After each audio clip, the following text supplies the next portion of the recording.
विद्याम् अर्थञ्च देहि मे विद्याम् अर्थञ्च देहि मे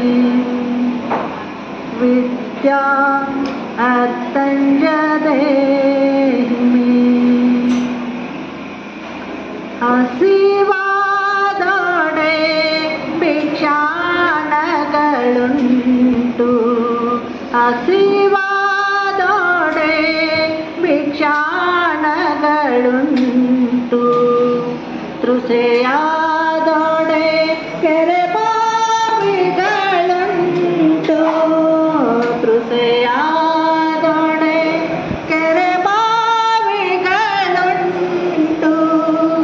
ಹಸಿವಾದೊಡೆ ಭಿಕ್ಷಾನಗಳುಂಟು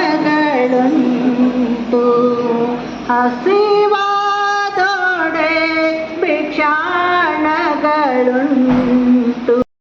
ನೀಡಿರ್ತಕ್ಕಂಥವ್ರು ಅಂತಂದರೆ ಪ್ರೊಫೆಸರ್ ವಿಲಾಸ್ ಕಾಂಬ್ಳೆ ಸರ್ ಅವರು ಕೂಡ ವೇದಿಕೆಯಲ್ಲಿ ಉಪಸ್ಥಿತರಿದ್ದಾರೆ. ಅವರಿಗೂ ಕೂಡ ತುಂಬ ಹೃದಯದ ಸ್ವಾಗತವನ್ನು ಬಯಸ್ತಾ ಇದ್ದೇನೆ.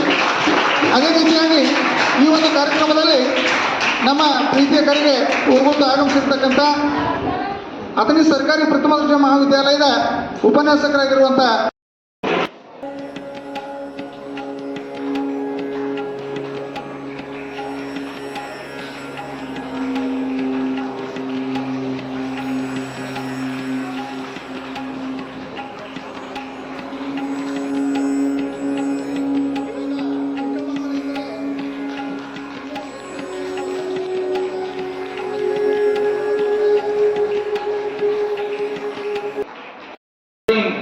ತಾವೇ ಹುಟ್ಟು ಹಾಕಿದ್ದೀವಿ ಅನ್ನುವಂತಹ ಒಂದು ಪ್ರಯತ್ನವನ್ನು ಮಾಡಿದಾಗ ನಾವು ಮೊಟ್ಟ ಮೊದಲಿಗೆ ಯೋಗ ಸೂತ್ರಗಳನ್ನು ಜಗತ್ತಿಗೆ ಬಿಡುಗಡೆ ಮಾಡಿ ಅದು ಭಾರತ ಮೂಲದ್ದು ಅನ್ನುವಂಥದ್ದನ್ನು ಹೇಳುವ ಪ್ರಯತ್ನವನ್ನು ನಾವು ಮಾಡಿದ್ವಿ.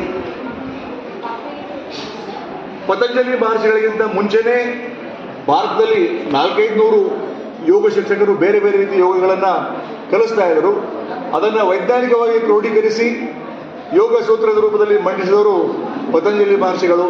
ಹೀಗಾಗಿ ನಾವು ಯಾವುದೇ ಒಂದು ಯೋಗಾಭ್ಯಾಸವನ್ನು ಆರಂಭಿಸೋಕ್ಕಿಂತ ಮುಂಚೆ ಪತಂಜಲಿಂ ಪ್ರಾಂಜಲಿ ನಿರಾಣತೋಸ್ಮಿ ಅನ್ನುವಂತಹ ಮಾತನ್ನು ನಾವು ಹೇಳ್ತೇವೆ. ಸೊ ಸ್ನೇಹಿತರೆ, ವಿವಿಧ ಉಪಚಾರಗಳನ್ನು ನಾವು ಗಮನಿಸ್ತೀವಿ. ಅಲೋಪತಿ ಇರ್ಬೋದು, ನ್ಯಾಚುರೋಪತಿ ಇರ್ಬೋದು, ಯುನಾನಿ ಇರ್ಬೋದು, ಆಯುರ್ವೇದ ಇರ್ಬೋದು, ಅಥವಾ ಹೋಮಿಯೋಪತಿ ಇರ್ಬೋದು. ಇವೆಲ್ಲ ಬೇರೆ ಬೇರೆ ಚಿಕಿತ್ಸಾ ಪದ್ಧತಿಗಳು.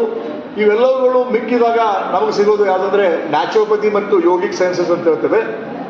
ಸೊ ಆ ನಿಟ್ಟಿನಲ್ಲಿ ಭಾರತ ಮೊದಲಿನಿಂದಲೂ ಋಷಿ ಮೂಲವನ್ನು ಹೊಂದಿದಂತಹ, ಋಷಿ ಕೇಂದ್ರಿತವಾದಂತಹ ಆಶ್ರಮ ರೀತಿಯ ಶಿಕ್ಷಣ ಪದ್ಧತಿಯನ್ನು ಹೊಂದಿ 64 ಕಲೆಗಳಲ್ಲಿ ದೇಹದಾರ್ಢ್ಯಕ್ಕೆ, ಆರೋಗ್ಯಕ್ಕೆ ಸಂಬಂಧಿಸಿದಂತಹ ಅನೇಕ ಶಿಕ್ಷಣ ಸಂಗತಿಗಳನ್ನು ಕೂಡ ಕಲಿಸುವಂತಹ ವ್ಯವಸ್ಥೆ ಈ ಆಧುನಿಕ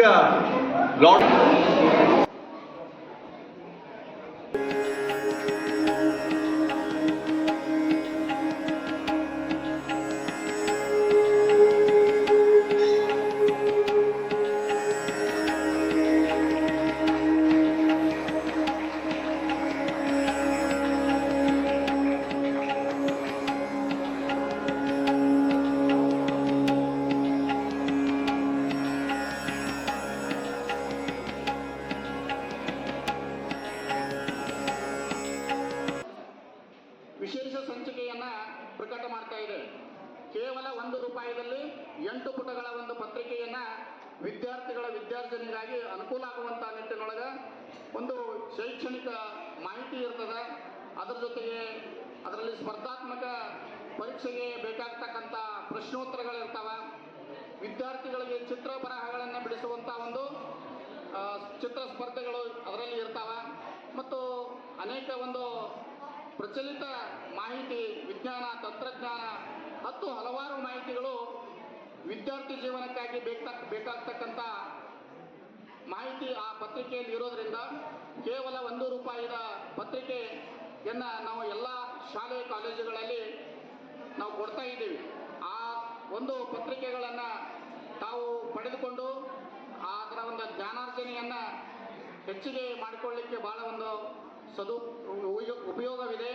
ಆ ನಿಟ್ಟಿನೊಳಗೆ ತಾವೆಲ್ಲ ಈ ಪತ್ರಿಕೆಯನ್ನು ಓದಿ ತಮ್ಮ ಜ್ಞಾನಾರ್ಜನೆಯನ್ನ ಹೆಚ್ಚಿಸ್ಕೊಳ್ಬೇಕು ಅಂತ ಹೇಳಿ ಈ ಮೂಲಕ